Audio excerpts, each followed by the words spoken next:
everyone, welcome to my channel. My name is Mallory. I'm a health coach, personal trainer, and group fitness instructor who specializes in behavior change and positive psychology. So today we're going to talk about a very special topic, but I quickly want to highlight the last 2 weeks of videos because they're relevant to today's topic. So 2 weeks ago I talked about fitness trackers and I looked at them from a behavior change standpoint, and then last week I talked about motivation and different types of motivation and how that can tie in with staying motivated over time. So today we are talking about habits versus goals.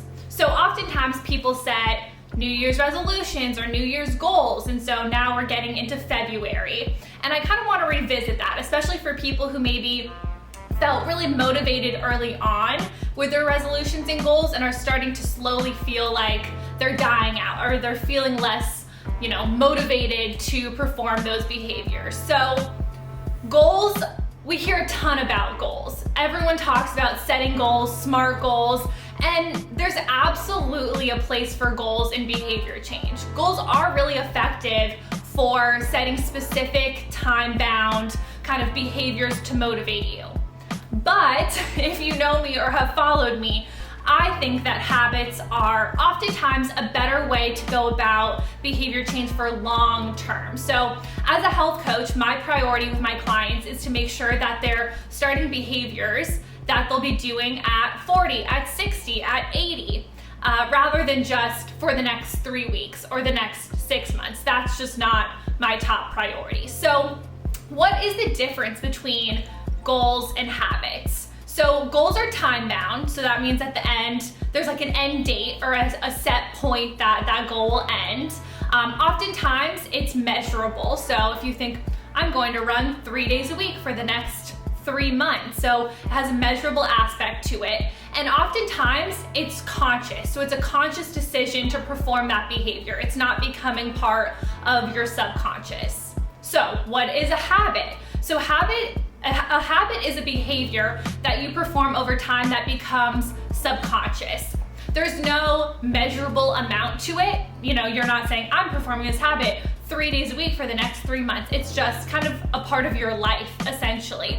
And habits are just integrated into your everyday life. So you're doing them without even really noticing that you're doing them. So you can imagine, as someone who studies behavior change, I would much rather my clients start adopting behaviors that just become part of their life rather than goals, which can often feel like you have to control or restrict or be disciplined in order to keep them going. So today I'm going to give you 3 reasons why habits are generally better than goals. And I want to just again say here, goals are not bad. There are absolutely a time and a place for goals.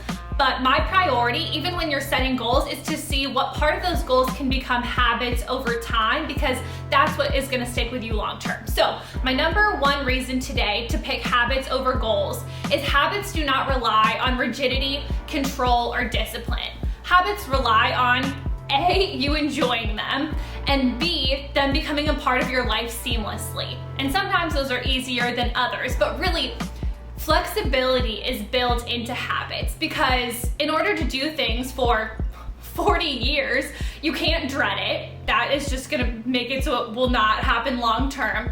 And you have to be able to do it in high and low motivation phases. So as I talked about last week, motivation is super unpredictable and it's dynamic, and it should be. We shouldn't always be in a high motivation phase. That's just not how life works. So with habits, you're gonna have that habit in a high motivation phase and in a low motivation phase. And we'll talk a little bit more about how to set those in a little bit. But that's my first reason, is because habits rely on flexibility instead of discipline. My second reason to pick habits instead of goals is because goals are time bound. There's an end date to goals. And that often means, sure, you can stick with that goal through the date, but then what?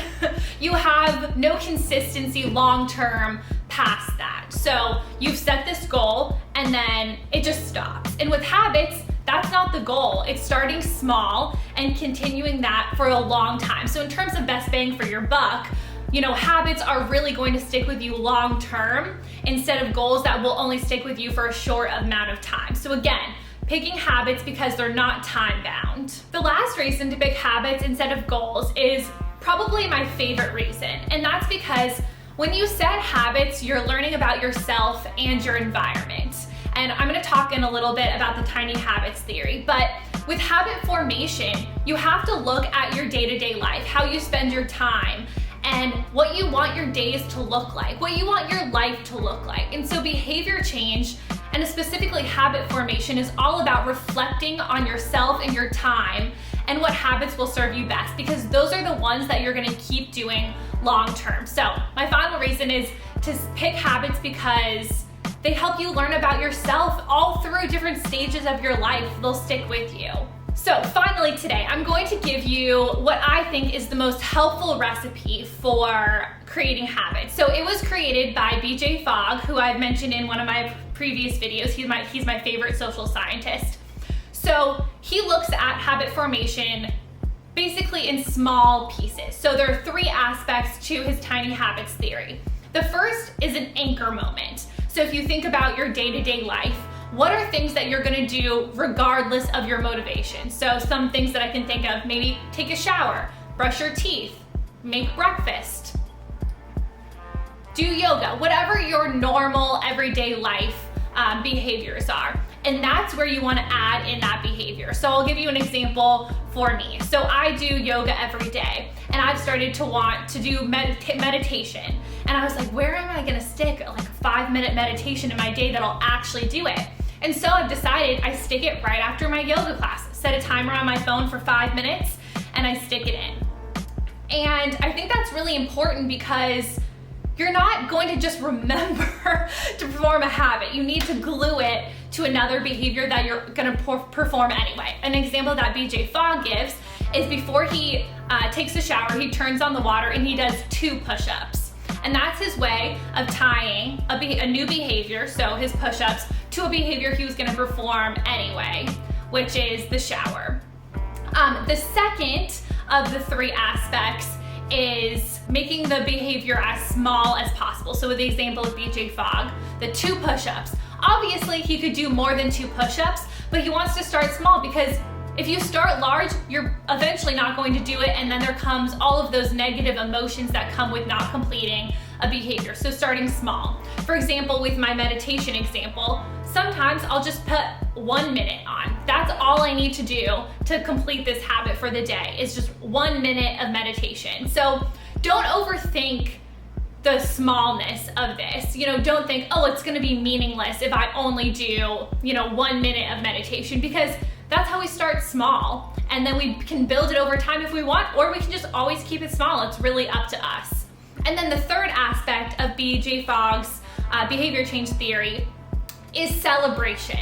So finding joy in these activities. And I think that goes back to what I talked about last week about having positive emotions around your behavior. If you dread a habit, you're not going to do it. So BJ Fogg really believes that you need to add celebration to your habit. So after he does his 2 push-ups, he does a little happy dance, and that brings like a serotonin rush and makes him really excited to do that behavior again. So finding little ways, and that could even be like, words of affirmation for yourself, or going to tell your partner or your mom that you performed the behavior, whatever makes you feel appreciated or joyful in that moment after you perform that habit. So those are the 3 aspects of the tiny habits theory, and it's so important. I've used it honestly for most of the habits I've adopted over time. A new one I'm trying to do is taking vitamin D. So Ryan put it right next to the coffee maker. So every morning when I drink my coffee, I'm gonna take my vitamin D. So a small way to add that habit in. So in conclusion, goals are not bad. There's a time and a place for them, but know why you're setting goals. If you're setting a goal that has an end date, think about, well, how could I extend this and make it a habit instead? Or maybe you're doing something like a half marathon that does inherently have an end date, and that's, a great goal, but then there's aspects of that, like how can I bring running more seamlessly into my day-to-day life after that half marathon too?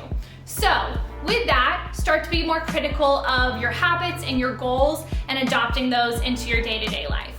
In the notes, I'm gonna put the podcast that I love with BJ Fogg. I'm gonna tag his book in there. If you wanna read his book, it's amazing. At my library, there's 46 people on the wait list, if that gives you an idea of how popular BJ Fogg is.